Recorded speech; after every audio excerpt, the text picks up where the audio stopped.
नाम के एगो गाँव रहे जहाँ धनुष अपन बूढ़ माई के संगे रहे। धनुष पूरा दिन खेत में काम करत रहे और ई काम करके जवन भी पैसा बनेला वही से घर के खर्चा चलेला। माँ, बेटा धनुष। हाँ माई। माँ, बेटा घर में राशन खत्म हो गल बा, हमार हालत बहुत खराब हो गल बा, हमार बात सुन और शहर में जाके कवनो काम कर। धनुष, माई राउर बात सही बा, बाकी हम शहर चल गए नी तो यहाँ राउर ख्याल के रखी। माँ, बेटा तू हमार फिक्र मत कर, तुहार माई भले अब बूढ़ हो चुकल बड़ी, बाकी आपन ख्याल रख सकत बड़ी। धनुष, पर फिर भी माई हम राउर के अकेला छोड़ के चली भी गई नी तो हमेशा राउर के ख्याल में ही रहब, राउर बिना हमार मन ना लागी। माई रउआ ज्यादा चिंता मत करी, हम कुछ करब। माँ, ठीक बा बेटा, भगवान करे ही खराब समय जल्दी से बीत जाओ। धनुष, ठीक बा माई, हम खेत में काम करे जात बानी, रउआ अपन ध्यान रखी। फिर धनुष इतना कह के घर से खेत खातिर निकल जाला। खेत में आधा दिन काम करे के बाद वो एगो पेड़ के नीचे आराम करे खातिर बैठ जाला। तब भी ओकर नजर पास में पड़ा एगो थाली पर पड़ेला। धनुष, ई थाली केकर बा? आ ए घड़ी यहाँ कैसे आए? ई बाकी थाली से ज्यादा वजनदार बा। एगो काम करत बनी, ई घर जात जात बाजार में कबाड़ी वाला के बेच देब, आज जवन पैसा मिले आज वही से घर खातिर राशन ले जाएब। फिर धनुष थोड़ी देर आराम करके खेत के काम खत्म करे के बाद बाजार पहुँचेला। सुनिए भाई, ई थाली के कितना रुपया मिली? कबाड़ी वाला, अरे भाई ई तो बहुत खराब हो चुकल बा, एकर हम रवा के 2 रुपया दे सकत बानी। बस 2 रुपया? ई तो बहुत कम बा। ए भाई सुन, 2 रुपया हमरा के देवे के बाद अब बोल, ना तो आगे बढ़। फिर सोचे लागेला, हमार माई या हमनी दोनों जाने आज कुछ वो ना खैले बानी जा, पर 2 रुपया बहुत कम बा। एगो काम करत बानी, ई थाली घर लेके जात बानी। धनुष घर आ जाला, आ घर पहुँचते ही ओकर माई एगो थाली में थोड़ा सा चावल ले आवेले। माँ, बेटा धनुष आज दिन भर तू कुछ वो ना खैले बाड़ा, ई थोड़ा सा चावल हम पड़ोसी से मंगले बानी, ले खा ल। धनुष, माई का राउर खैले बानी? तू हमार काहे चिंता करत बाड़ा बेटा, तू खा ल, तू खा ले तो हमार पेट भी भर जाई। धनुष, माई ई देखी हमरा आज खेत में ई थाली मिलल तो हम घर ले आईनी, रउआ थोड़ा चावल एमे परोस दी, हमने दोनों जाने थोड़ा थोड़ा खा लेब जा। माई रउआ भूखी रहब तो हम कैसे खा सकत बानी? ठीक बा बेटा, ला थाली दे, हम तोहरा के ओही में थोड़ा चावल देत बानी। फिर माई या धनुष दोनों जाने खाना खाए लागेले। और धनुष के खाना खत्म होते ही ओह में फिर से उतने चावल आ जाला। ई देख के धनुष चौंक जाला, आ माई से कहेला, माई का राउर देखनी, हमार थाली के चावल खत्म होखे के बाद वापस उतने चावल आ गए। माई, हाँ बेटा धनुष, पर ई कैसे भइल? धनुष, माई आपन थाली हमरा के दी। धनुष आपन माई के थाली में आपन थाली के चावल निकाल देला, और थाली खाली होते ही फिर वो थाली में उतने चावल आ जाला। धनुष, माई हमरा लागेला कि ई एको जादुई थाली बा। माई, हाँ बेटा धनुष, ई तो एको जादुई थाली बा। धनुष, माई घर में और कुछ बा? शायद ई थाली में जवन चीज रखीला वो वापस निकाले के बाद वो चीज वापस उतने मात्रा में आ जाला। माई, अरे हाँ थोड़ी सी नून बा। धनुष, ठीक बा माई, वो नून ले आई। धनुष के माई रसोई में से नून लेके आवेले। धनुष ओ नून का थाली में डालेला, आ नून वापस निकालते ही उनमें वापस उतने मात्रा में नून आ जाला। ई देखकर धनुष और माई का समझ आ जाला कि ई एगो जादुई थाली बा। धनुष, माई देखनी राउर, भगवान हमार प्रार्थना सुन लेले, अब एकर इस्तेमाल करके हम धीरे धीरे सब चीज खरीदब, और ज्यादा बनाकर बेचब, और फिर ऐसे ही धीरे धीरे हमार परिस्थिति नीक हो जाई। माँ, हाँ बेटा, भगवान ही जादुई थाली हमनी का देका हमार मदद कैले बाड़े, ते एकर इस्तेमाल हम आपन संगे संगे हमनी जैसन लोगन का मदद करब। हाँ माई, जैसे राउर कहब।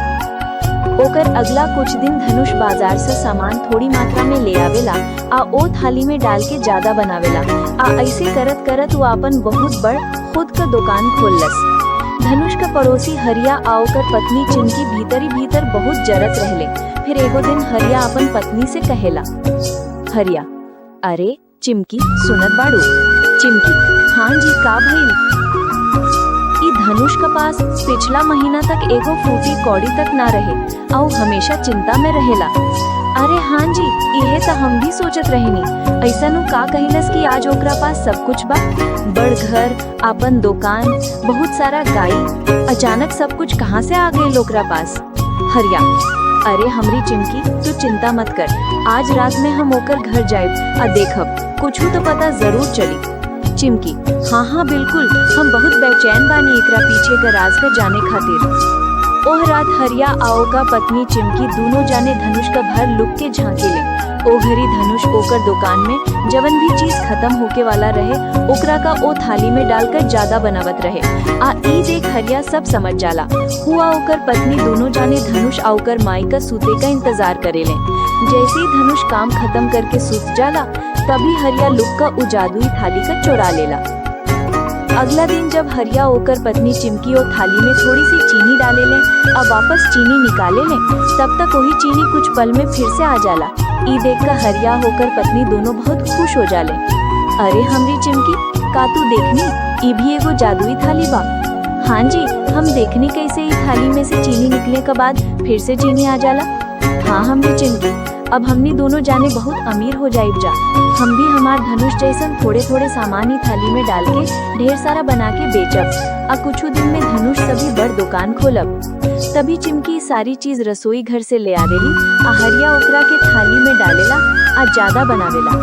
आ कुछ समय में हरिया धनुष से ज्यादा बड़ दुकान खोलस। आ ओकरा का घमंड रहे कि अब ओकरा जितना धनवान रामपुर गांव में केहू नहीं खे। फिर धनुष दुकान में खत्म भइल सामान का भरौती करे खातिर वो जादुई थाली का खोजेला, पर ओकरा का थाली कहीं न मिलेला। अरे जादुई थाली कहाँ गई? धनुष अपन घर में सब जगह थाली खोजेला पर ओकरा के कहीं न मिलेला। वो बहुत घबरा जाला। वो दिन ओकर माई पड़ोस का गांव में गरीब लोगन का खाना, कपड़ा और जरूरत का सब चीज दान करे गईल रहे। माई भी बाहरे गईल बाड़ी, कहीं ओकरा का केहू चुरा त न लैल हुई। पर हम हमेशा घर पर ही रहत बानी और जब हम कहीं बाहरे जात बानी तब माई घर पर हो खेले, चोरी ना भाईल हुई। शायद माई ओकरा का कहीं संभाल के रखे हुई। ओ अहीं त ओकरा से मांग का सारी चीज दुकान में भरौती कर देम। वैसे भी बहुत कम सामान बचल बा, आजकल में खत्म हो जाई। जब धनुष के माई घर आवेले तब उनसा धनुष ओ जादुई थाली का बारे में पूछेला। ना बेटा धनुष, वो थाली तो तू ही इस्तेमाल करत रहा, तू जरा नीमन से खोजा, इहे कहीं होई मिल जाए। ना माई, हम घर का चप्पा चप्पा छान लेली पर वो थाली हमरा के कहीं न मिलल। हम सोचनी शायद राउर ओकरा का रखे हो खब। हे भगवान, हमार जादुई थाली चोरी हो गई। ओ थाली अगर कौनो खराब आदमी का हाथ लाग गई त का भाई? ना माई, ऐसन कुछ ना हुई। ओ थाली अगर कवनो खराब आदमी का हाथ लाग गई तो ऊ ओकरा का बर्बाद करके वापस हमने के पास आ जाई। ऐसे राउर फिकर मत करिन। ई तू का बोलत बाड़ू बेटा? हाँ माई, हम सच कहत बानी। हम ओ थाली का महीना से इस्तेमाल करत बानी। ओ थाली भगवान राउर का देले बाड़े सबका भला करे खातिर। ऐसे अगर ओ केहू कभी पास हुई तो सही समय आवे पर वो हमार घर अपने आप आ जाई। का बेटा, सच में वो थाली भगवान हमनी को देले रहन और कहीं भी होखी सही समय आवे पर हमार घर अपने आप आ जाई? हाँ माई, ओ थाली इंसान का सब नीक खराब बात सुनेला। जैसे ओकरा का ऐसन लागी कि वो कवनो खराब आदमी का हाथ में बा, वो इंसान का बर्बाद कर दी। ओ थाली ने जवन भी ओकरा का देले हुई वो सब कुछ वापस चल जाए। अगर कवनो नेक इंसान का पास भी हुई तब वो सही समय आवे पर वो खुद हमनी के पास आ जाए। ऐसे राउर फिकर मत करें। पर बेटा तू ये सब कैसे कह सकत बाड़ो? माई, पिछला महीना जब हम बाजार कवनो काम से गई रहनी तब जब हम वापस आवत रहनी तभी हमरा के रास्ता में एगो साधु बाबा मिलले। आ ऊ हमरा सब भीख मंगले। साधु बाबा, बेटा कुछ भीख दे द, बहुत भूख लागल बा। धनुष, ई ले ले बाबा जी, हमरा पास ही कुछ फल बाड़ेन, आई कुछ पैसा भी आकर बाद में काम आई है। साधु बाबा, बेटा हम समझ गईली, भगवान ओकरा का एकदम सही इंसान का देले बाड़ेन। बाबा जी, हम कुछ समझ न पैनी, रउआ का कहत बानी? बेटा, तुहार माई के पिछला जन्म के नीक कर्म के चलते वो जादुई थाली तोहरा के मिलल बा। आज हमरा पता चल गई कि तू भी अपन माई जैसन बहुत नीक अनेक इंसान बाड़ो। पर बेटा, ओ जादुई थाली के बारे में हम कुछ बात तोहरा के बतावत बानी, तो ओकरा के हमेशा याद रखबा। धनुष, जी बाबा जी। तो ऐसे हमरा सबके बारे में पता चलल रहे माई। अच्छा बेटा, बाकी रू थाली चोरी कैसे हो सकत बा? हाँ माई, इहे तो हमरा भी समझना आवत बा। छोड़ो, जाने द, जहाँ भी होई सही समय आवे पर वापस आ जाई। हाँ बेटा। कुछ दिन बीत ले। एगो दिन धनुष हरिया के दुकान के सामने से जात रहे। तभी हरिया और गांव के लोग सामने धनुष से कहले, का धनुष भैया, सब ठीक ठाक बा ना? हाँ भाई हरिया, भगवान की कृपा से सब बढ़िया बा। आपन सुने बा? अब का बताएं तोहरा के धनुष भाई, हमरा सब तब बहुत मजा बा। अब तू देखा, हमार इतना बड़ दुकान बा और धंधा भी बहुत बढ़िया चल रहल बा। हाँ भाई हरिया, ई तब बहुत नीक बात बा। मेहनत के फल हमेशा मीठा होला। ई सब तुहार कठिन मेहनत की ही देन बा। हरिया थोड़ी देर खातिर शांत हो गई और उतने में एगो आदमी हरिया से पूछलस, अरे हरिया भाई, ऐसन रउआ का काम कईनी कि रउआ मात्र एगो महीना में ही इतनी बड़ दुकान खोल ली? जरा हमनी के भी बताई ता। अरे तू चुप रहना बबलू, अपन सामान ला घर चलते बना। अरे आराम से हरिया भाई, एमे गुस्सा होके वाली का बात बा? हम बस इतने तो पूछनी कि ऐसन कवन काम तू कइल कि इतने कम समय में इतना तरक्की? अरे जाने द न बबलू भैया, का रउआ भी सब बात लेके झगड़ा करे लगनी। और तू भी हरिया, जब इतना ही पूछत बाड़े तब बता देना। वैसे भी हरिया, ज्ञान बाटे से बढ़ेला, घटेला ना। करके ऐसन कहे पर हरिया सोचे लागेला और फिर कहेला, हाँ धनुष भाई, हम बतावत बानी। लो बबलू भैया सुना, ई दुकान खोले खातिर हम 2 साल से मेहनत करत बानी। अपन हर महीना के कमाई में से 40% कमाई शहर में जाके बैंक में जमा करत बानी। तो ऊ रुपया आ ऊपर मिलल ब्याज से ई सब भइल बा। लो बबलू भैया, अब तो सच के पता चल गइल ना रउआ के। 2 साल के मेहनत बा ई दुकान, समझनी? हाँ हाँ, अब तक खुश हो ना बबलू भैया। ई सब तमाशा छोड़ के धनुष अपन घर चल जाला। ओहे दिन धनुष के माई धनुष से हरिया के बारे में कहली। आज ही हरिया ने बतैलस कि वो 2 साल से बैंक में अपन कमाई के 40% हर महीना जाके जमा करत रहे। वही से वो अपन दुकान खोलस बा। हमरा हरिया पर शक बा कि वो हमार जादुई थाली चोरेले बा।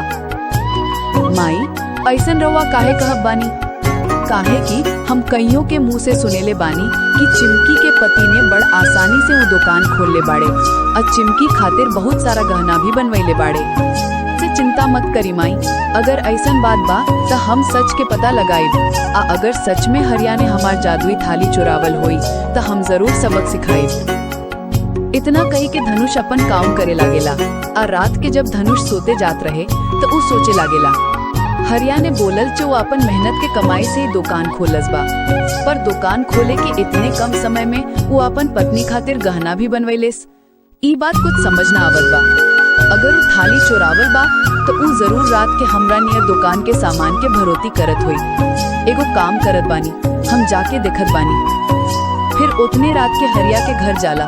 वो खिड़की से देखेला तो भीतर हरिया वो जादुई थाली के इस्तेमाल करके सामान ज्यादा बनावत रहे। ये सब देख के धनुष सोचे लागेला, हरिया ने हमनी से हमार जादुई थाली चोरैले और सबसे झूठ कहत फिरत बा कि मेहनत के कमाई से ही दुकान खोलस बा। एकरा के तो सबक सिखावे के पड़ी। 2-3 दिन बीतेले, धनुष हरिया के दुकान के यहाँ से आवत रहे। उतने में गांव के एगो आदमी धनुष से मदद के मांग करेला। अरे धनुष भैया, हमरा रउरा के मदद के सख्त जरूरत बा। अरे भाई गोपाल, बोला का बात बा? हम जरूर तोहार मदद करब। दरअसल धनुष भाई, हमार बेटा की तबीयत बहुत खराब बा। ओकर इलाज खातिर हमारे पास पैसा नहीं थे। अरे बाप रे गोपाल भाई, इली हमारे पास अभी 500 रुपए बाड़े। यही से अपन बेटा के इलाज कहीं नीक जगह करब, ठीक बा? और पैसा चाहिए हुई या कोनो मदद चाहिए हुई तो बेझिझक बतैब। राउर बहुत बहुत धन्यवाद धनुष भाई, राउर के ये एहसान हम कबू ना भूलब। हाँ हाँ ठीक बा, अब जा अपन बच्चा के इलाज करवाओ। ये सारी बात हरिया अपन दुकान से सुन रहल रहे। अरे ये धनुष के पास तो अब जादुई थाली भी नहीं थे। आ एकरा पास इतने पैसा बा कि बांटत फिरत बा। कहीं एकरा पास कोनो और जादुई चीज तो नहीं खे, देखे के पड़ी। ओही रात जब धनुष के माई आ धनुष घर में बैठल रहले तो ओकर माई ने धनुष से पूछलस, बेटा धनुष तू पैसा ले गए रहे बाजार से सामान लाए खातिर, पर तू कौनो सामान काहे ना ले आए ले। उतने में हरिया पैसा के राज के बारे में जाने खातिर चलावेला। अरे ना माई, हमरा पास तो अभी बहुत सारा पैसा बा। ओ जादुई थाली में कौनो भी सामान चाहे वो कुछ हो काहे ना हो, ओमे डालते ही वो फिर आ जाला। त हम एगो दिन ओमे अपन सोना के चेन डलले लामी, तो वो फिर से निकलते ही दोसर आ गई रहे, तो ओकरा के बाजार में बेच के काफी पैसा हो गई बा। अच्छा बेटा, पर ई हमनी के ना करे के चाहिए। भगवान की कृपा से हमार दुकान में मेहनत करके नीमन से गुजारा हो रहल बा। यही से हमनी के लालच ना करे के चाहिए, काहे कि लालच के नतीजा आखिर में खराब ही होला। बस इतनी बात सुन के हरिया वहाँ से चल गई और रास्ता में खुद से कहेला, ऊ धनुष के माई के समझाई कि अब समय बदल गई बा, आ इतना भला करे वाला के केहू ना होला। हरिया घर पहुँचेला और चिमकी के बहुत प्यार से बुलावेला। अरे हमरी चिमकी, कहाँ हो मेरी प्यारी भाग्यवान? कहिए जी, आज का हो गई? रवा बहुत खुश नजर आवत बानी। अरे हमरी चिमकी, आज तब बात ही मत पूछा। हमार हाथ एगो ऐसन जानकारी लागल बा जैसे हम मालामाल हो जाइब जा। का बात कहत बानी आप? सच में? हाँ हमरी चिमकी, आज हम धनुष के घर जाके लुक के उनकर बात सुनेले बानी। अजानत बाड़ू, ई जौन जादुई थाली बा, ए में जौन चाही ऊ डाला, हमरा के ऊ चीज उतने मात्रा में वापस मिल जाई। तू सोना, चांदी, हीरा, जवाहरात जौन डालब वो वापस आ जाई। अरे वाह, सुनिए, तब इतना मेहनत करे से नीक काहे ना हम सीधा ई थाली में पैसा ही डालें। ऐसन करे से हमनी के बाजार में बनल सोना के बेचे के भी मेहनत ना करे के पड़ी, अब पैसा से हम आराम करब। राउर का कहना बा? अरे हाँ हमरी चिमकी, तू बिल्कुल ठीक कहत बाड़ू। ऐसन करे से हमनी के कितना आराम से सब कुछ मिल जाई। थाली हरिया आ ओकर पत्नी के सारी बात सुनत रहेला।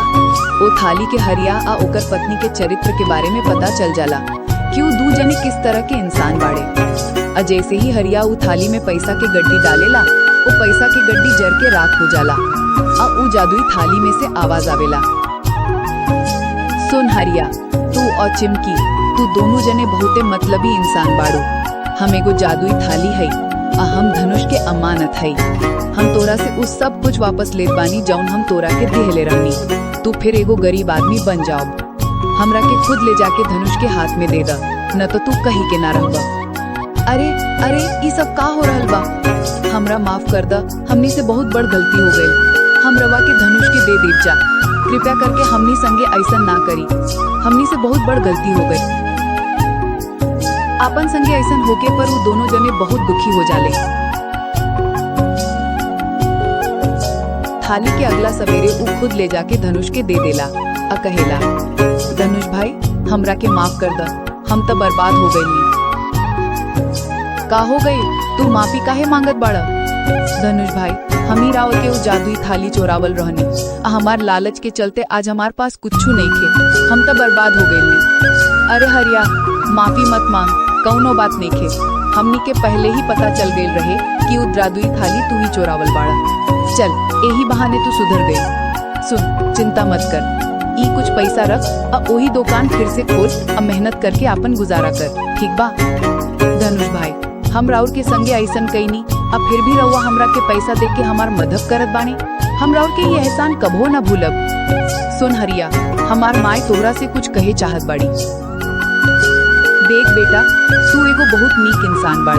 तोरा पास जाउन बा, तोरा के ओही में खुश रहे के चाहिए, और जहाँ से हो सके दूसर के मदद कर। ऐसन करे से तू जीवन में हमेशा खुश रहब। त धनुष हमरा से वादा कर कि तू कबो केहू को खराब ना सोचब और सबकी मदद करब।